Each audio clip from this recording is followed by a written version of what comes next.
नमस्कार सभी को, आप सबका स्वागत है अपने YouTube चैनल मोनिका मैम की अकेडमी में। आज हम डिस्कस करेंगे शिक्षा मनोविज्ञान की बहुत ही बेहतरीन क्लास रहेगी। एंड तक जरूर बने रहिए। अगर आप चैनल पर नए हो तो चैनल में ज़्यादा से ज़्यादा सब्सक्राइब करो, लाइक करो और शेयर करो ना। आज के हमारे बहुत ही अति महत्वपूर्ण मनोवैज्ञानिक रहेंगे वो हमारे लेव वाइगोत्स्की, क्योंकि इनसे क्या है कि हर बार प्रत्येक परीक्षा में यानी कि प्रत्येक शिक्षक भर्ती में क्या है कि एक क्वेश्चन तो अवश्य पुटअप होता ही होता है, लेकिन दो भी कभी बार पूछ लिए जाते हैं।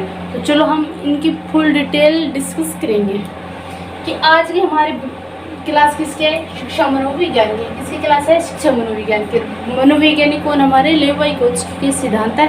और सबसे पहले तो हम ये देखेंगे कि लेव वाइगोत्स्की का पूरा नाम क्या है, क्योंकि इनका कभी कभार है कि हम तो आम भाषा में कह सकते हैं कि लेव वाइगोत्स्की का सिद्धांत कह सकते हैं, क्योंकि हमें आदत होती है कि हम सामने वाले कुछ आधा अधूरा नाम लेते हैं तो हम कह सकते हैं वाइगोत्स्की का सिद्धांत, लेकिन इनका पूरा नाम है लेव शिमानोविच वाइगोत्स्की।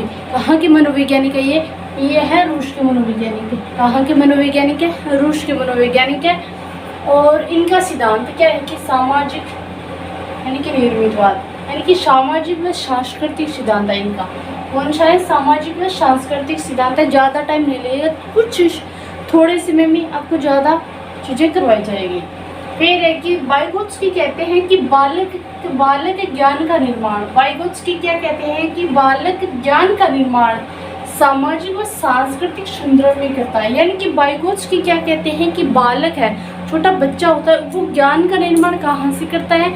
सामाजिक और संस्कृति से। यानी कि हमारे आसपास के जो भी समाज में क्रिया प्रतिक्रिया होती है, जो हमारी संस्कृति है क्या है, वो उससे क्या कि अपने ज्ञान का निर्माण करता है। लेकिन प्याजे साहब ऐसा नहीं मानते हैं। उन पर भी बात करेंगे, दोनों में डिफरेंस प्याजे साहब और लेव वाइगोत्स्की, इन दोनों का डिफरेंस अलग एंड में करेंगे कि कौन क्या मानता है।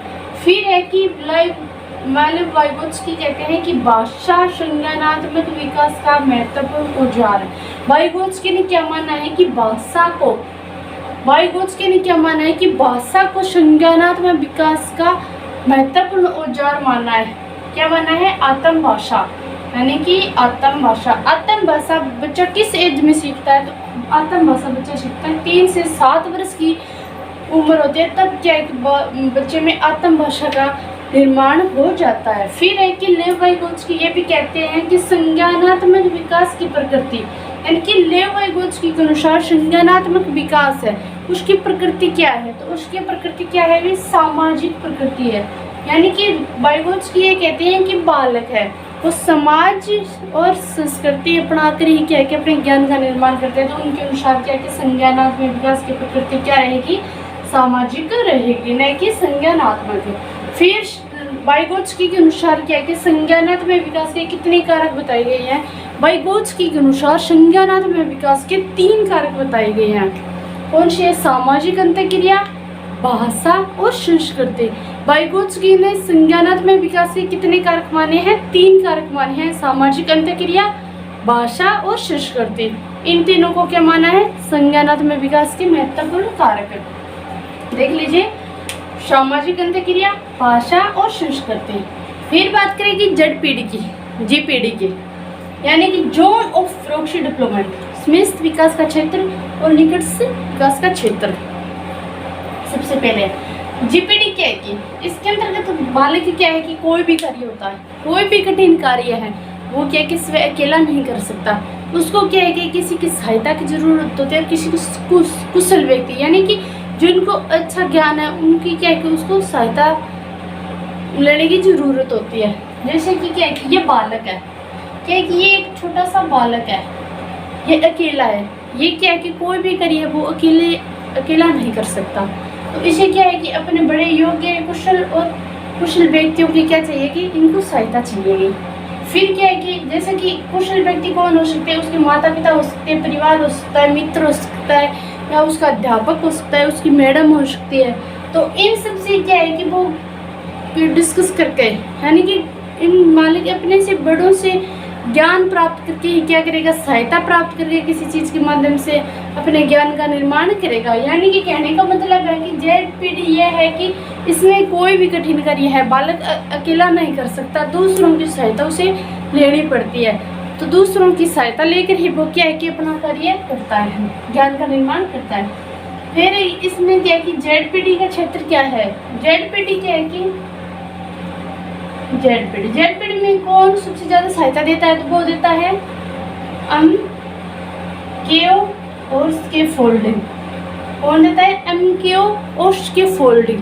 स्कैफोल्डिंग का मतलब क्या है कि स्कैफोल्डिंग का सबसे पहले विचार तो आया था जेरोम मिलर के माइंड में, लेकिन इसको पहचान दिलाने का काम किसी ने किया था, स्कैफोल्डिंग। तो वो कहता है लेवाइगोत्स्की के अनुसार, यानी कि स्कैफोल्डिंग क्या है कि अगर कोई बच्चा है कोई कार्य नहीं कर पा रहा है तो हम क्या है कि उसको थोड़ा सा पुश करेंगे, थोड़ी सी उसकी सहायता करेंगे। जैसे कि कोई बालक दीवार पर चढ़ रहा है, उसे हम कह देते हैं कि बेटा रुको, ये स्टूल लगा लो और आप ऐसे ऐसे करके चढ़ जाओ।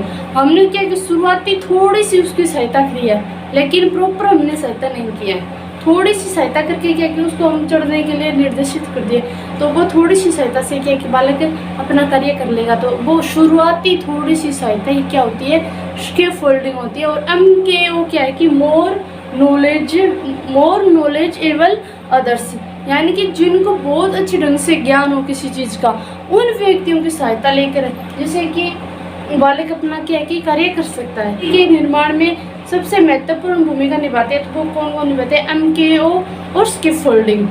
ये दोनों क्या है कि जीपीडी में सहायता देते हैं।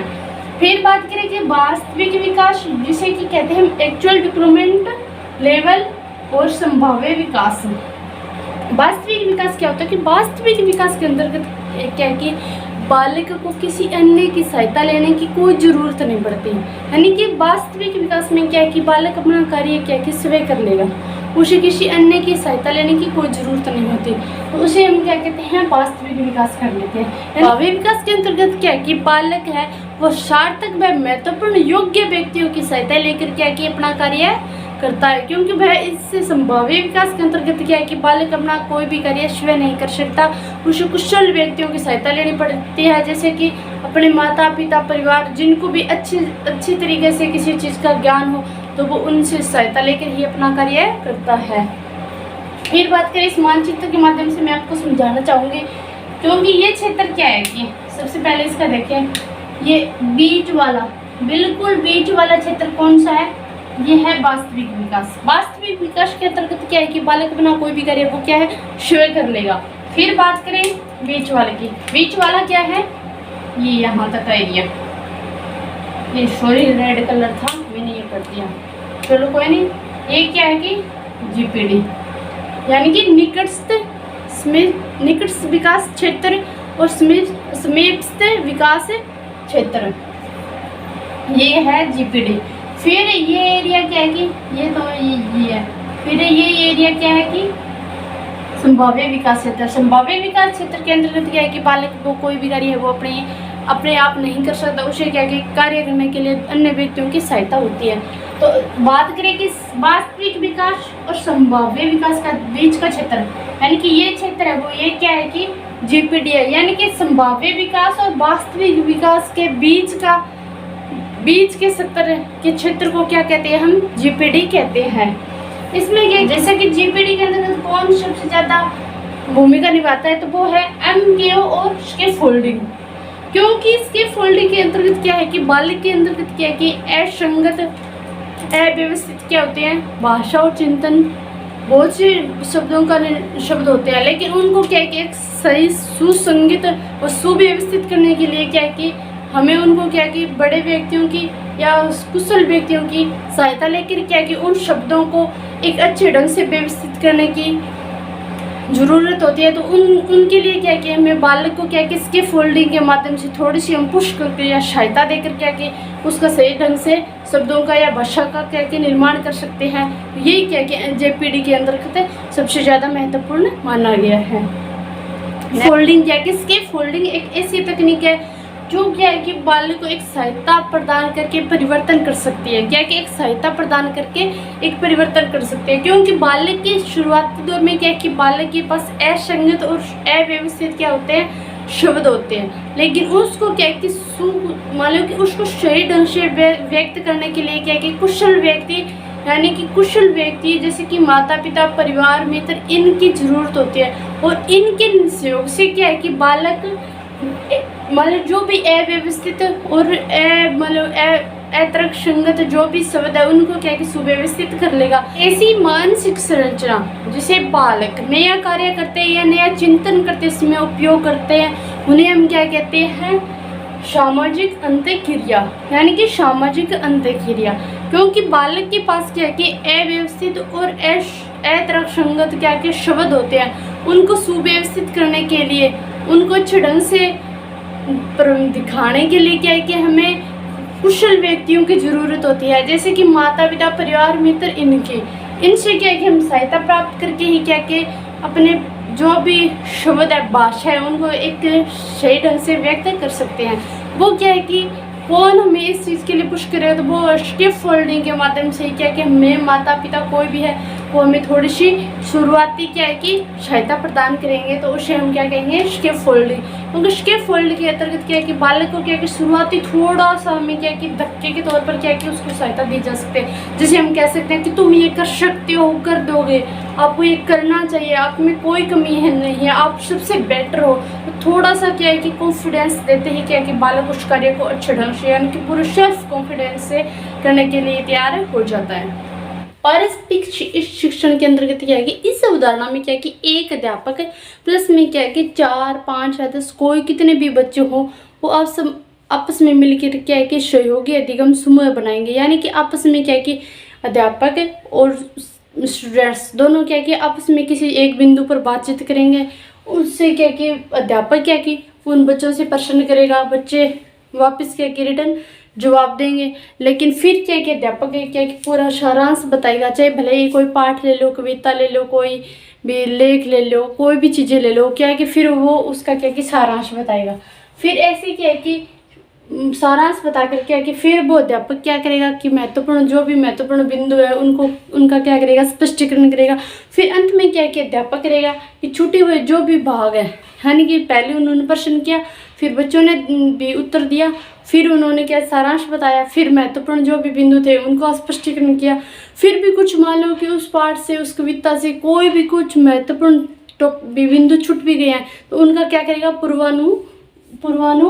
पूर्वानुमान करता है। इस प्रक्रिया से क्या है कि पठन क्षमता का विकास होता है। इसमें सबसे पहले यह है कि पठन क्षमता का विकास अध्यापक कैसे कर सकता है। तो इसमें क्या है कि पारस्परिक शिक्षण के माध्यम से क्या है कि एक अध्यापक पठन क्षमता का मानव की विकास कर सकता है। जैसे कि क्या है कि यह एक अध्यापक है और इसमें क्या है कि ये 4 स्टूडेंट्स हैं, ये क्या करेंगे, सबसे पहले एक सहयोगी अधिगम समूह बनाएंगे, यानी कि एक सहयोगी अधिगम समूह बनाएंगे। इसमें क्या है कि अध्यापक बच्चों से क्वेश्चन पूछेगा, अध्यापक वापस रिटर्न करेंगे। फिर अध्यापक क्या करेगा, पूरे पाठ का क्या देगा, सारांश बता देगा। पूरे पाठ का क्या करेगा, सारांश बताएगा।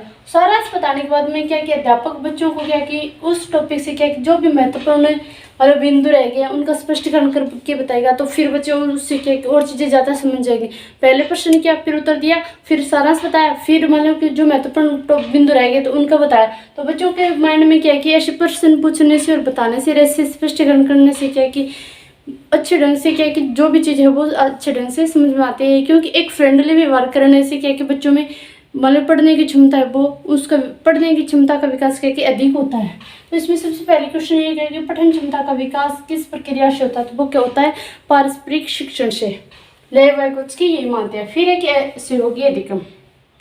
इसमें सहयोगी अधिगम में क्या है कि सहयोगी अधिगम के अंतर्गत क्या है कि ये एक पंडाल सा है। इसमें क्या है कि यहाँ पे क्या है कि बहुत सारे बच्चे बैठे हुए हैं, एक पंडाल से, उसमें क्या है कि एक घेरा बनाकर क्या है कि बच्चे बैठे हुए हैं। उन बच्चों को क्या है कि एक सेम ही अलग अलग चीज़ें नहीं दी गई, सिर्फ क्या है कि एक ही बिंदु दिया गया है। एक ही बिंदु पर क्या है कि सभी बच्चों को डिस्कस करना है, सभी बच्चों को एक ही बिंदु पर सोचना है, समझना है और विचार करना है। और उसी समस्या का एक ही समस्या दी गई है, उसी समस्या का क्या है कि सभी बच्चों को हल निकालना है। तो इसमें क्या है कि सभी बच्चे क्या है कि समूह बनाकर एक सामान्य लक्ष्य के लिए क्या है कि एक दूसरे का क्या करेंगे, सहयोग करेंगे। क्योंकि कुछ बच्चों की क्या है कि सोचने समझने की क्षमता तेज होती है, तो कुछ बच्चों की क्या है कि सोचने समझने की क्षमता क्या है कि कम होती है। तो वो क्या है कि आपस में एक दूसरे का सहयोग करके, एक दूसरे को मोटिवेट करके, प्रोत्साहित करके, एक दूसरे की हेल्प करके क्या है कि शिक्षण भी करते रहेंगे और वो जो भी समस्या है वो क्या है कि उसका हल निकाल लेंगे। तो ऐसी प्रक्रिया में क्या होगा, सहयोगी अधिगम। फिर बात करें कि लेव वाइगोत्स्की ने कितने बच्चों पर प्रयोग किया, तो लेव वाइगोत्स्की ने सिर्फ ओनली कितने बच्चों पर प्रयोग किया था, 2 बच्चों पर प्रयोग किया था। कितने बच्चों पर प्रयोग किया था लेव वाइगोत्स्की ने, 2 बच्चों पर प्रयोग किया था। लेकिन इन्होंने क्या किया, लेव वाइगोत्स्की ने पियाजे की तरह क्या है कि अवस्थाओं का कोई भी उल्लेख नहीं किया। इन्होंने सिर्फ ओनली क्या है कि निज संभाषण को ही क्या क्या चिंतन का उपकरण माना। क्या कि लेव वाइगोत्स्की ने निज संभाषण को ही क्या माना, चिंतन का उपकरण माना। फिर बात करें कि भाषा विचार, फिर बात करें भाषा विचार यानी कि संज्ञानात्मक विकास में क्या कि भाषा व चिंतन को क्या कि महत्वपूर्ण माना गया है वाइगोत्स्की द्वारा। क्या कि भाषा विचार में क्या कि संज्ञानात्मक विकास में भाषा व चिंतन को महत्वपूर्ण मानने वाले कौन से वैज्ञानिक है, तो वो है हमारे लेव वाइगोत्स्की। इन्होंने क्या कि निज भाषा क्या कि सबसे ज्यादा महत्वपूर्ण माना। और लेव वाइगोत्स्की के अनुसार भाषा के कितने प्रकार है, तो लेव वाइगोत्स्की के अनुसार भाषा के 3 प्रकार है। वो है सामाजिक भाषा, आत्म भाषा और स्व केंद्रित व व्यक्तिगत भाषा। वाइगोत्स्की के अनुसार क्या कि चिंतन व भाषा दोनों ही क्या होते हैं, स्वतंत्र रूप से पहले क्या होते हैं, विकसित होते हैं और बाद में क्या है कि आपस में मिल जाते हैं। जैसे कि आत्म भाषा की बात करें हम, तो आत्म भाषा का समय क्या है कि 3 वर्ष से लेकर 7 वर्ष के मध्य बालक में क्या है कि आत्म भाषा का विकास हो जाता है। फिर है कि सामाजिक भाषा, यानी कि सामाजिक भाषा क्या है कि बालक 2 वर्ष में ही क्या है सीख लेता है। फिर है निजी संभाषण, यानी कि चिंतन में निजी संभाषण क्या है कि चिंतन में सहायक है। इनर स्पीच यानी कि आंतरिक, ये क्या है कि चिंतन में सहायक है। फिर बात करें कि खेल की, यानी कि वाइगोत्स्की ये भी कहते हैं कि बालक का क्या है कि जीपीडी के अंतर्गत क्या है कि खेल का बहुत ज़्यादा क्या है महत्व है। इन्होंने क्या बताया कि महत्व है बहुत ज़्यादा। तो इसमें क्या है कि वाइगोत्स्की ने खेल के विकास को क्या कि महत्वपूर्ण माना है। क्यों माना है कि इससे क्या है कि बालक में क्या है कि आत्म अनुशासन, आत्म संतुष्टि और आत्मबोध में आत्म नियमनीकरण क्या है कि बालक खेल के माध्यम से सीख जाता है। फिर बात करें कि वाइगोत्स्की ने ये कहा है कि सामाजिक व सांस्कृतिक कारकों को मानव विकास व अधिगम में महत्वपूर्ण माना है। यानी कि इन्होंने क्या कहा है कि सामाजिक और सांस्कृतिक जो भी कारक है हमारे, उनको क्या कि मानव विकास में सबसे ज़्यादा सीखने में यानी कि अधिगम में क्या कि महत्वपूर्ण माना गया है। फिर है कि वाइगोत्स्की कहते हैं कि संज्ञानात्मक विकास में सामाजिक कारक व भाषा को महत्वपूर्ण माना गया है। क्या है कि संज्ञानात्मक विकास में सामाजिक कारक व भाषा को क्या माना गया है, महत्वपूर्ण माना गया है। फिर है वाइगोत्स्की के अनुसार क्या है कि बालक भाषा का प्रयोग क्या है कि न केवल सामाजिक संप्रेषण में करता है, यानी कि नए बालक है वो भाषा का विकास है केवल भी एक दूसरे से बोलने, हंसने, खेलने या अपनी अंतःक्रिया करने के लिए प्रयोग में नहीं लेता है, लेकिन क्या है कि वह स्वयं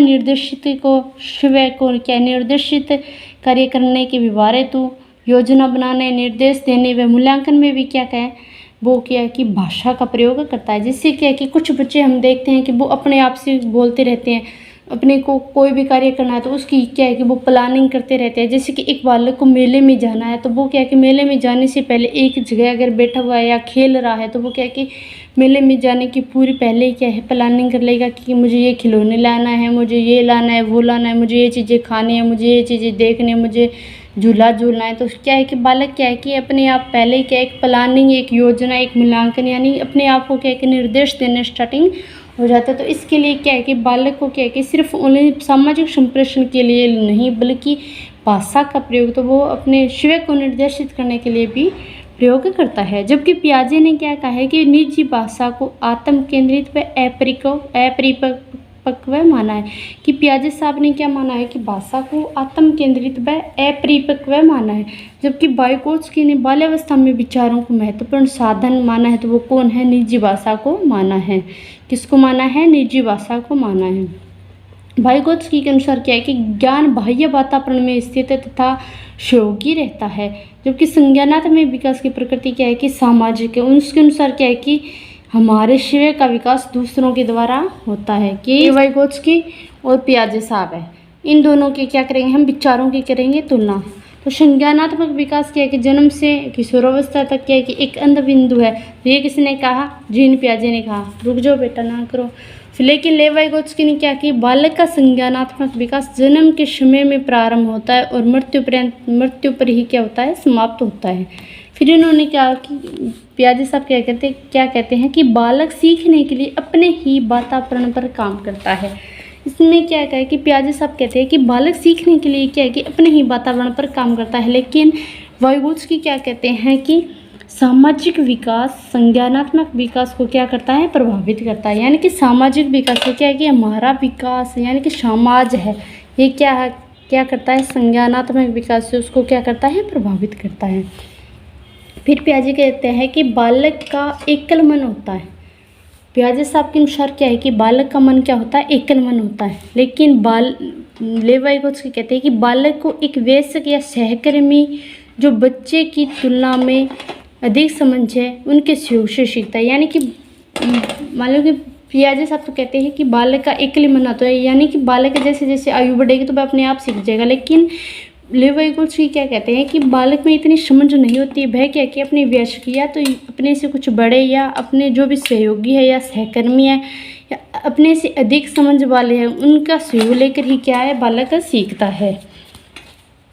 फिर बात करते हैं कि पियाजे साहब क्या है कि विकास को क्या कि अधिगम की बात करते हैं, विकास से क्या करते हैं, अधिगम की बात करते हैं, लेकिन लेव वाइगोत्स्की वो क्या कि अधिगम से विकास की बात करते हैं। यानी कि पहले को बालक कुछ चीज़ों को सीखेगा और उसके बाद में क्या होगा, बालक का विकास होगा। फिर क्या है कि जीन पियाजे मानते हैं कि आंतरिक भाषा को अपरिपक्व मानना है। यानी कि जीन पियाजे के अनुसार क्या है कि आंतरिक भाषा क्या है, अपरिपक्व है, लेकिन पियाजे साहब क्या कहते हैं कि आंतरिक भाषा ही क्या है, एक चिंतन का उपकरण है। यानी कि लेव वाइगोत्स्की क्या कहते हैं कि आंतरिक भाषा यानी कि निजी संभाषण ही क्या है कि एक चिंतन का उपकरण मानते हैं।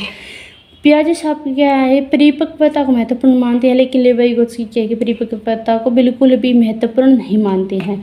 फिर है कि पियाजे साहब क्या है कि स्वयं खोज करके सीखता है। यानी कि पियाजे साहब कहते हैं कि बालक है वो क्या है कि स्वयं खोज करके ही कुछ चीज़ों को सीखता है, लेकिन पियाजे साहब कहते हैं कि सामाजिक अंतःक्रिया के द्वारा क्या है कि बालक सीखता है, स्वयं कुछ भी नहीं सीख पाता। यानी कि अपने से बड़ों की सहयोग करके सहायता लेकर फिर क्या है कि बालक सीखता है। फिर अंत में इनकी एक और भी तुलना है, वो हमारे यानी कि पियाजे साहब कहते हैं कि पहले विचार बाद में भाषा होती है। यानी कि पहले विचार आते हैं और उसके बाद क्या होती है, भाषा होती है, लेकिन लेव वाइगोत्स्की कहते हैं कि भाषा पहले और विचार बाद में आते हैं। तो ये क्या है कि इन दोनों की आपस में तुलना है। प्लीज़ वीडियो जो अच्छा लगा तो वीडियो में ज़्यादा से ज़्यादा शेयर करिए, लाइक करिए और कमेंट बॉक्स में अपनी राय जरूर दीजिए। धन्यवाद सभी को, राधा।